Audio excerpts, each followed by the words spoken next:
Yo, Issues, Coach Ish, whatever you want to call me. Um, let's talk some more boxing. So, my prediction for Anthony Joshua versus Robert Helenius.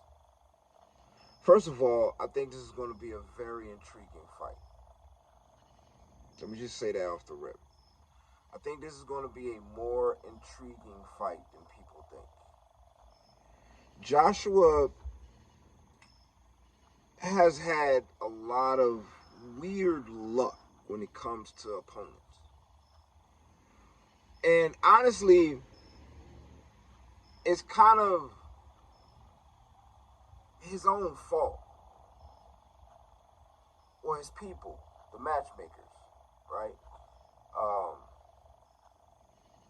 Number one, he hasn't shown to have done well with late replacements.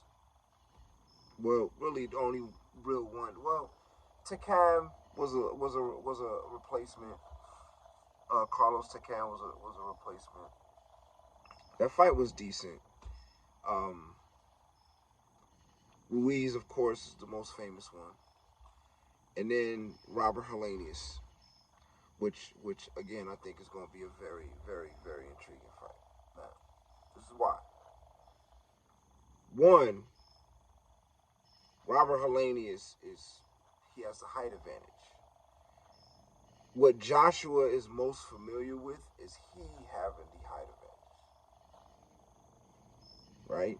It's one of the reasons why I think he chose Dillian White, because Dillian White has been popped dirty twice already.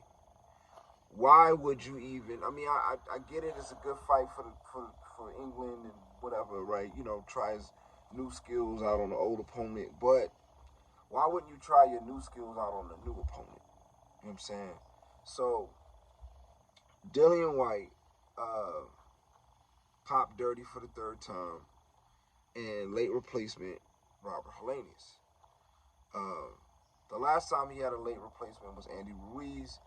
That was interesting because of the style matchups. You know, Andy Ruiz was a totally different style than Gerald Miller, which is what Joshua was prepared for. And stylistically, of course, as we've seen, Andy Ruiz posed some problems for Anthony Joshua. Anthony Joshua, to his credit, corrected it and came back and did his thing. But Robert Helenius is now also a different opponent than Joshua prepared for. He needs a totally different game plan now. He can't go in and do the same thing that he wanted to be successful against Dillian White. Now he has to be a different game plan. I would surmise, just knowing what I know of Derek James, that you probably gonna see a lot of Joshua going to the body because he's coming in the shorter guy. So I could see that. But what makes this one of the things that make this fight very interesting, not just the late replacement dynamic, but sometimes ethnicities, right? Mexican and Puerto Ricans are always a dynamic matchup. So sometimes the ethnicities can make the fight more interesting. Like if Robert Helenius would have been, if they would have chose Robert Helenius instead of Dillian White, the build up for this fight could have been crazy, and it still would have done numbers. Because you got the Nordic Nightmare versus the King of England. Anybody know anything about history? Vikings have always had beef with England, with the English. You know what I'm saying? Robert Helenius is a Viking, pretty much. He's a Viking. I'm sure he considers himself a Viking warrior. I haven't talked to him personally, but I'm sure if I talk to him personally, I ain't even gotta say that because even in his last fight, he came in with Viking markings on the shorts. Right? He's a Viking. You know, historically, Vikings have always wanted to thwart the King of England. Joshua is the King of England. You know what I'm saying? So culturally, you know how much it would mean for Robert Helenius' people for him to beat Anthony Joshua? That would mean a lot. That would mean a lot. And I hear he's quite big where he is in Finland or whatever, right? So that by itself makes it a really interesting fight. It brings Robert Helenius into the fight very, very motivated. Very motivated. Coming off of a win. Now, I watched his last fight. It was, the opponent he fought was, but, you know, big tough guy. I mean, he pretty much played with him. He played with him and stopped him with a freaking right hand that had my man wobbling, and the ref just stopped the fight. So Robert Helenius can crack. He can crack. He does make a lot of mistakes, though. He does swing wide. He does overreach. He does have a tendency to do a lot of things that will get him in trouble. Anthony Joshua has that as well, but Anthony Joshua don't do it as much. Anthony Joshua is much tighter. That fight, I just watched the fight between him and Jermaine Franklin. That was low-key a good fight. That was low-key a really good fight. I don't know what I was feeling when I watched it the first time. This is the second time watching it. On my second watch, that was a really entertaining fight. Jermaine Franklin gave a really good account of himself. And people say Joshua looked bad in that fight. I don't think he looked bad. I think he looked really, really good. I think he looked really, really good. In fact, he's looked the best that I've seen him look in a long time. So whatever Derek James got him over there doing is working. He still make mistakes, certain mistakes that he make, but, you know, certain things, certain habits fighters have, no matter what trainer, what trainer you go to, a lot of those habits are going to still be there. You know what I'm saying? Joshua make a lot of the same mistakes Robert Helenius makes. Robert Helenius just makes them in more dramatic fashion. Joshua's way tighter. Joshua got quicker hands. Both of them could crack. Now, what I did see in the Jermaine Franklin fight, I might have said Jermaine Taylor earlier, but Jermaine Franklin. What I seen in the Jermaine Franklin fight was Joshua was very hesitant to get in the mix. He was real hesitant to mix it up. He didn't want to get hit. You know what I'm saying? Robert Helenius is a big guy who can hit.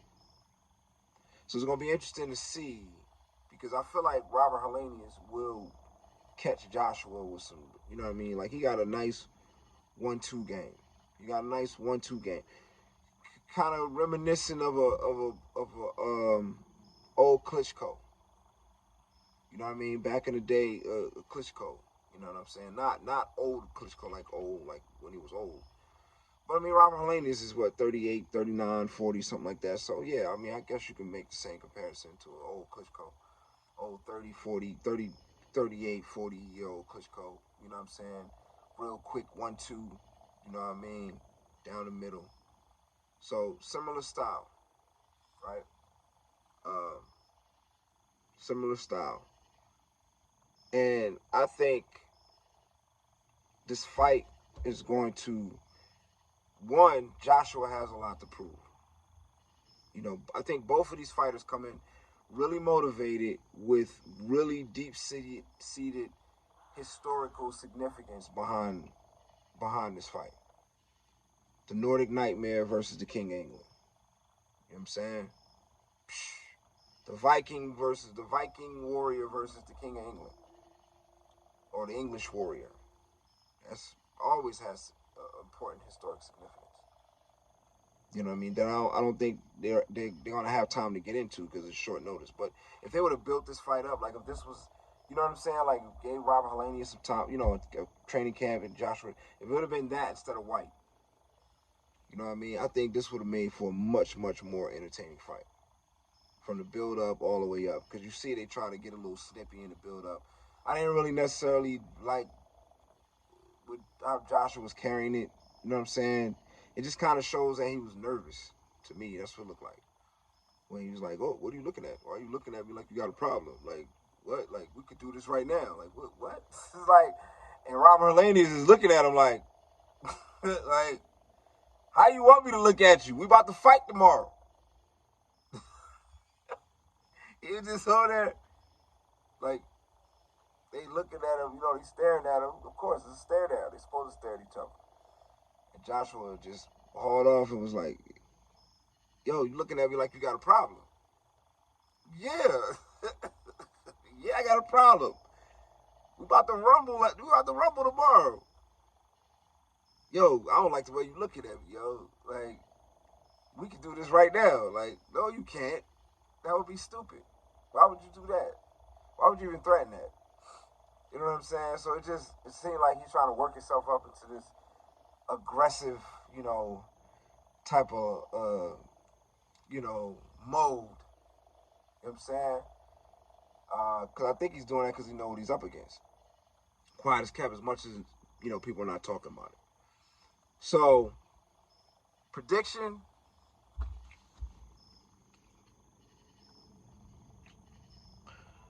I got Joshua winning a very tough fight by either late round stoppage or close decision.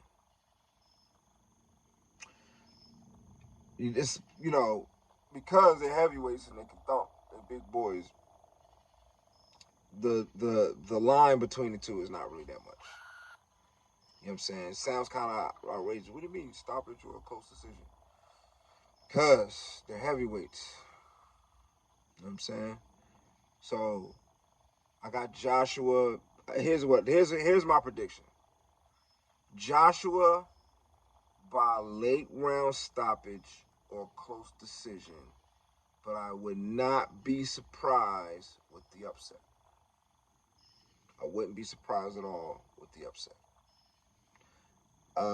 I see more, if I had to run those two, that scenario based on what I've seen from both of them, and they fought 10 times, I see Joshua winning 7 out of 10.